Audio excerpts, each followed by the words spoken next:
രാത്രി മുഴുവൻ ഉറങ്ങാതെ ഇരുന്ന് രാവിലെ വളരെ വൈകി എഴുന്നേൽക്കുക, രാത്രി ഉറങ്ങാതെ പകലുറങ്ങുക എന്നീ സ്വഭാവങ്ങൾ ഇപ്പോൾ പലരിലും കണ്ടുവരാറുണ്ട്, പ്രത്യേകിച്ച് കുട്ടികളിൽ. രാത്രി ഉറങ്ങിയില്ലെങ്കിലും പകൽ ഉറങ്ങുന്നുണ്ടല്ലോ എന്നായിരിക്കും മറുപടി. നൈറ്റ് ആക്ടിവിറ്റീസ് അതെന്തായാലും ടി വിയോ ഫോണോ കാണലോ ബുക്ക് വായിക്കലോ ഈവൻ പഠിക്കുകയാണെങ്കിൽ പോലും അത് നമ്മുടെ സർക്കേഡിയൻ ഋതത്തിനെ ഡിസ്റ്റേബ് ചെയ്യുന്നതാണ്. പ്രകൃതിയുടെ വരദാനമായ വെളിച്ചവും ഊഷ്മാവും എല്ലാ ജീവജാലങ്ങളെയും ഭൂമുഖത്ത് നിയന്ത്രിക്കുന്നുണ്ട്. അത് മനുഷ്യ ശരീരത്തിലെയും ആന്തരികമായ എല്ലാ പ്രവർത്തനങ്ങളെയും വളരെ വലിയ തോതിൽ സ്വാഭാവികമായി നിയന്ത്രിക്കുന്നു. നമ്മുടെ ബോഡിയുടെ പല ഫിസിയോളജിക്കൽ ഫങ്ഷൻസും ആക്ടിവിറ്റീസും like sleep, body temperature, alertness, neurotransmitter level എന്നിവയൊക്കെ 24 അവർ ഋതത്തിലാണ് ഫങ്ഷൻ ചെയ്യുന്നത്. നമ്മുടെ ശരീരത്തിൽ ആന്തരികമായി ഒരു ബയോളജിക്കൽ ക്ലോക്ക് അഥവാ ബോഡീസ് ക്ലോക്ക് സെറ്റ് ചെയ്തിട്ടുണ്ട്. ഇതിനെയാണ് സർക്കേഡിയൻ ഋതം എന്ന് പറയുന്നത്.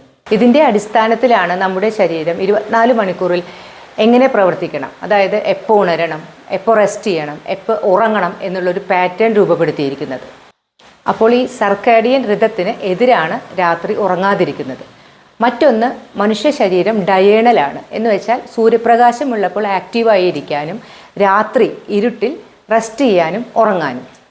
രാവിലെ ആക്റ്റീവായി ഇരിക്കണം എന്ന് പറയുന്നതിൻ്റെ മറ്റൊരു കാരണം സൺലൈറ്റിലാണ് നമ്മുടെ പല ഹോർമോൺസും റെഗുലേറ്റ് ചെയ്യുന്നത്. വൈകുന്നേരം ആകുമ്പോഴേക്കും മെലാറ്റോണിൻ എന്ന സ്ലീപ്പ് ഹോർമോണിൻ്റെ അളവ് കൂടിക്കൊണ്ടിരിക്കും. അതിൻ്റെ പീക്ക് ടൈം എന്ന് പറയുന്നത് നൈറ്റിലാണ്. ഈ മെലാറ്റോണിൻ സ്പൈക്ക് കൊണ്ടുണ്ടാകുന്ന സ്ലീപ്പ് ഡീപ്പ് സ്ലീപ്പായിരിക്കും, ബോഡിയിൽ റീസ്റ്റോറേഷനും ഉണ്ടാകും. അതുപോലെ നൈറ്റിൽ ഉണ്ടാകുന്ന റെം സ്ലീപ്പിലാണ് ബോഡിയുടെ കൊഗ്നിറ്റീവ് ഫങ്ഷനും ഇമോഷണൽ റെഗുലേഷൻസും മെച്ചപ്പെടുന്നത്.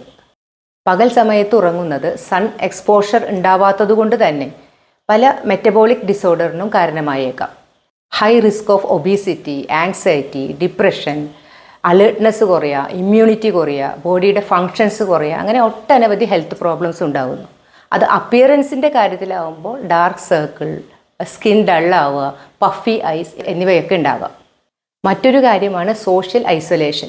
പകൽ സമയത്ത് പുറത്തിറങ്ങി മറ്റുള്ളവരുമായി കൂട്ടുകൂടി മനസ്സിലാക്കി ചെയ്യേണ്ട പല കാര്യങ്ങളും ഉണ്ടായിരിക്കും. അതും നമുക്ക് ലഭിക്കാതെ വരും.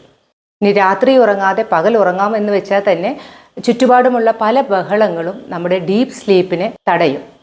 രാത്രി കിട്ടുന്ന ശാന്തമായ ഉറക്കം പോലെ പകൽ സമയത്ത് ഒരു ഡീപ്പ് സ്ലീപ്പ് എല്ലാവർക്കും കിട്ടണമെന്നില്ല. ഇനി ജോലി സംബന്ധമായി നൈറ്റ് ഷിഫ്റ്റും മറ്റുമുള്ളവർക്ക് പകൽ ഉറങ്ങിയേ മതിയാവും. അതൊരു 6 മണിക്കൂറെങ്കിലും കണ്ടിന്യൂസ് ഉറങ്ങണം. ഉറങ്ങുന്ന റൂമിൽ ഡാർക്ക് കർട്ടൻ ഇട്ട് വെളിച്ചത്തിൻ്റെ അളവ് ക്രമീകരിക്കുക. ആ സമയത്ത് സ്ക്രീൻ ടൈം ഒഴിവാക്കുക. ഉറക്കത്തിന് ഒരു കൺസിസ്റ്റൻ്റ് ടൈം ക്രമീകരിക്കുക.